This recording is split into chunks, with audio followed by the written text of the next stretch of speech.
is a growing disengagement of Europe towards Latin America. Maybe because there are not so many crises.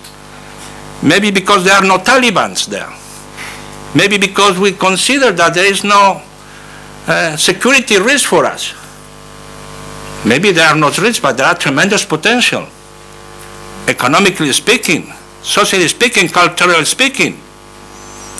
Well, now, thanks to Brazil winning the Olympic Games, everybody is looking to Latin America again, but to Brazil. And they deserve that. But the other countries of Latin America also deserve our attention from the European Union. They have the same values, the same history, the same principles. They vote in the same concept of the European Union. But we don't take care of them. Only Spain, Portugal, time to time some European countries, depending on the occasion.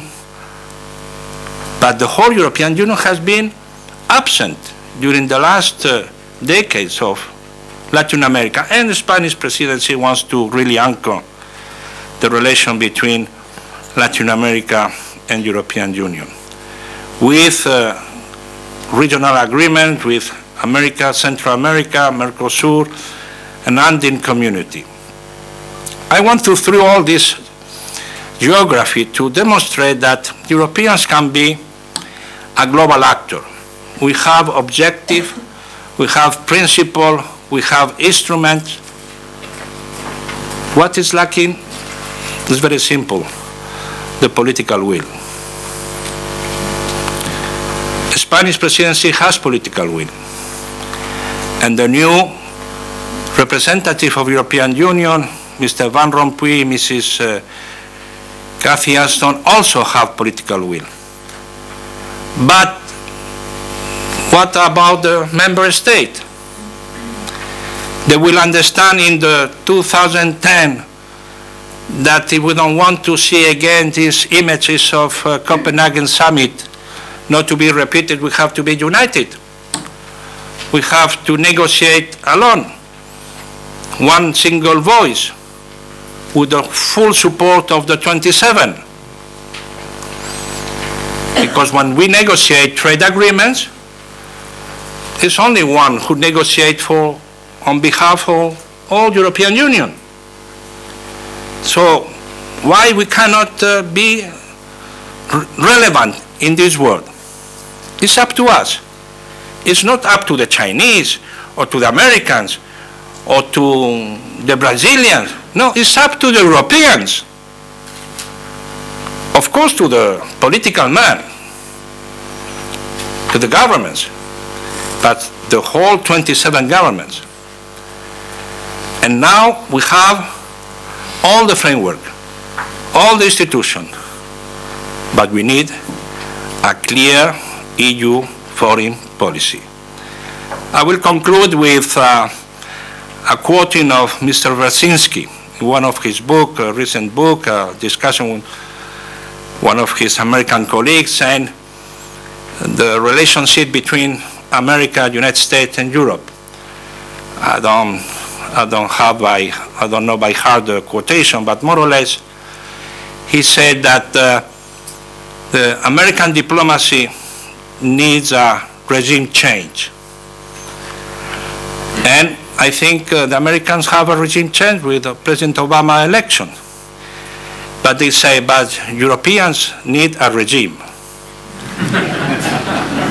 And we have not a regime, it's the Lisbon Treaty. Let's implement it. Thank you. Thank you.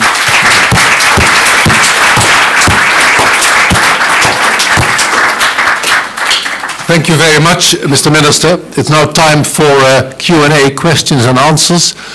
I propose that the first part we devote solely to the subject that has been addressed by the Minister, Europe as a global actor and the foreign policy of Europe, and then maybe thereafter we can address, if you wish, other subjects related to the European Union. When I recognize you, please mention clearly your name and the institution you are affiliated with. And I should have said earlier, everything that we say is on the record. Can I get an idea who wants to raise a question on this first set of subject on foreign policies? Okay, then we begin.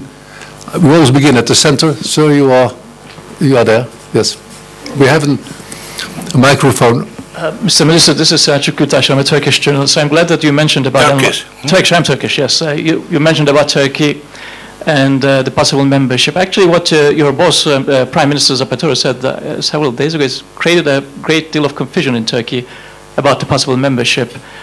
Spain has been known one of the European countries who consistently supported Turkish membership. And now the perception, at least in Turkey, is that Spain is drifting away from being one of the strongest supporters, but to the access of Mr. Sarkozy and Madame Merkel to a privileged partnership.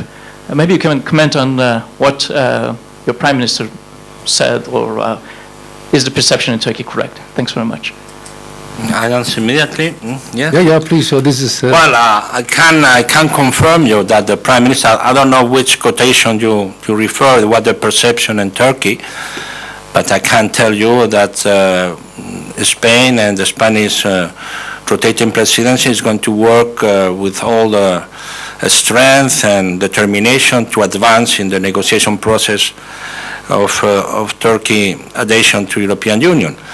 We have in mind to reach at least and to take 4 chapters, and we are absolutely in favor of Turkey being full member of European Union. So I don't know what is the perception, what President Zapatero had said. I have noticed nothing wrong that changed these lines in this commitment, but perceptions unfortunately are present, and we have to say, as I'm saying now, I want to be very clear that we are absolutely behind Turkey adhesion of European Union to European Union. That is clear.